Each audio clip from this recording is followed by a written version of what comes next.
Okay, so we're on page 73, and let's just talk about the submodality checklist and how to actually elicit the submodalities. There's a few things that are important here to remember. As we elicit the submodalities, we want to elicit them relatively quickly. And we need to do this faster than the client's conscious mind can actually get in the way. Otherwise, the conscious mind is going to mess things up. So we want to do this relatively quickly. Now, what I normally say to people is, as I elicit this, all I'm going to write down is just the first letter of each word. So I don't have to write down the entire word. Example, if I was to ask the client, can you think about how much you like ice cream? And they say yes, I say, is it black and white or color? If they say it's black and white, then I write down BW. If I went black and white and I write out all the words, then what can happen is the client might actually start accessing different internal representations. And so I'm going to get submodalities of different internal representations, which is going to make my results not as accurate. It could still work, but it's not as precise. And I think if we're going to be working with our clients, it's important to be precise and to be accurate to get the best results. So this is how I would do it. So client, can you think about how much you like ice cream? So this is just an example. Great. When you think about that, do you have a picture? Client says yes.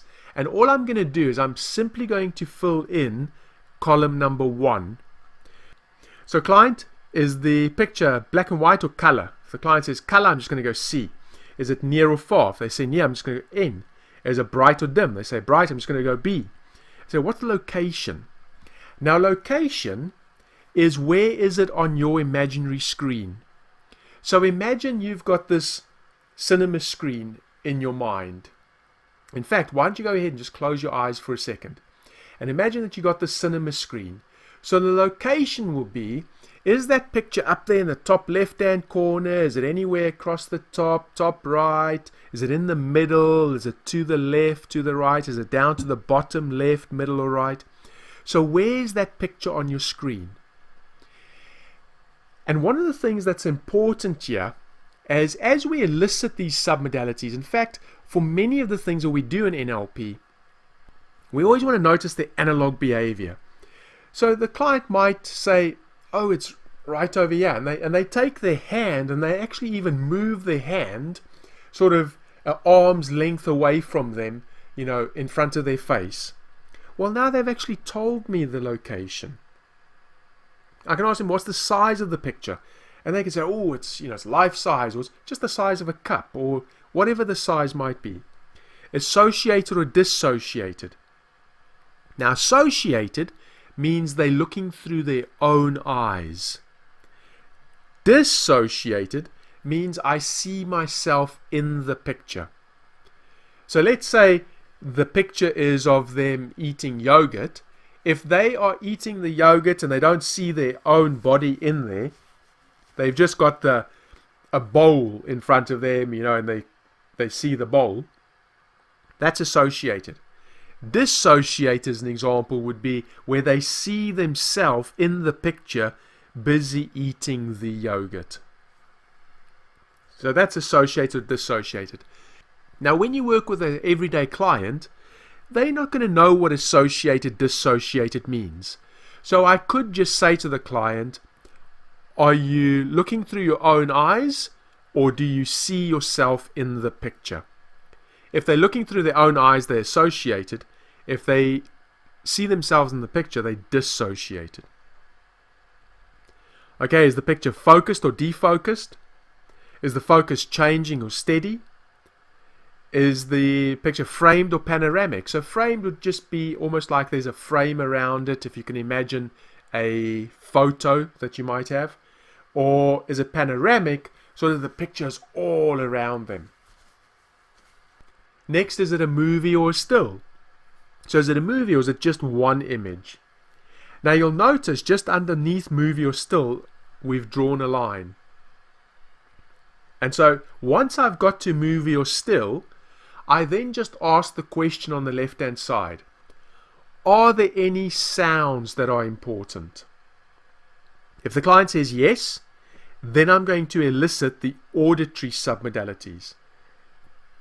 If the client says no, then I skip the auditory submodalities and I go down to kinesthetic and I ask, are there any feelings that are important? If the client says yes, I elicit the kinesthetic submodalities. If they say no, well then I'm finished. Then there's nothing more to elicit. So let's just look at auditory submodalities. So let's imagine our client said yes, there are sounds that are important. I say, what's the location? So where are those sounds? Again, notice what the client is giving you. If the client said, oh, it's right here in the back of my head, well, now I've got location because it's there in the back of the head. I also know that it's internal and not external. If the client says, no, it's the sounds, let's say they were thinking about a bowl of cereal. It's the sounds of the snap, crackle, and pop, from the Rice Krispies. Well, then they're telling me it's in the bowl, then I know it's external. Then I can ask, well, what's the direction? What's the direction that the sounds are moving in? And they say, no, the sounds are moving from the bowl, towards me, and I can hear them. And are the sounds loud or soft? Again, there's a line just underneath loud or soft. So when I get to loud or soft, I then ask the next question on the left-hand side, are there any feelings that are important? Again, if the client said yes, I elicit the submodalities for kinesthetic. If they said no, I'd be finished. So let's say yes, they say yes, there are feelings that are important. I ask, what's the location? So where are you feeling that feeling? What's the size of that feeling? Is there a shape to the feeling? And what's the intensity? Now again, notice what the client is doing. The client might say to you, and sometimes they do this. Let's say it was a thing they don't like. And I've had a client and they take their fist right here in their solar plexus and they go, it's this, it's the size of my fist, and they're doing all this in one. And they put their fist in their solar plexus and they turn it as it's turning outwards.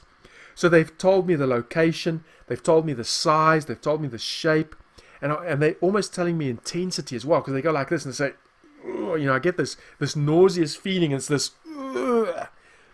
Now they've given us so much information there. So notice what the client is giving you. And then again, under intensity, there's a line that's drawn, and so we stop there. So that column 1 would be or represent one internal representation. So if we were going to do an internal representation and find the submodalities for, we said ice cream that they liked and maybe yogurt that they dislike, then column number 1 might be ice cream, and column number 2 in this case would be yogurt. And that then is where we are doing our contrast analysis. We are seeing the differences between the two sets of internal representations, between the two sets of submodalities of those internal representations. And the mapping across would simply be copying from one column and pasting into the other column. And this is going to be done very quickly, and we're going to come back to that and show you how to do this. Is it okay with the unconscious mind to make this change? Be aware of it consciously. Excellent. Good. So when you think about how much you like bread, do you have a picture? Good. Is it color black and white? Is it near or far? And is it bright or dim? And what's the location? Where's it in the screen? The whole of the screen. Sure. And so what's the size of that picture? That type of shape, I would say, but it takes the whole of my mind. Okay, so it's right. What's it like that? Huh? Yeah. Oh, right there. Yeah. Right there. Oh, okay. Good. Okay. And do you see yourself in the picture, or are you looking through your own eyes? Okay, excellent.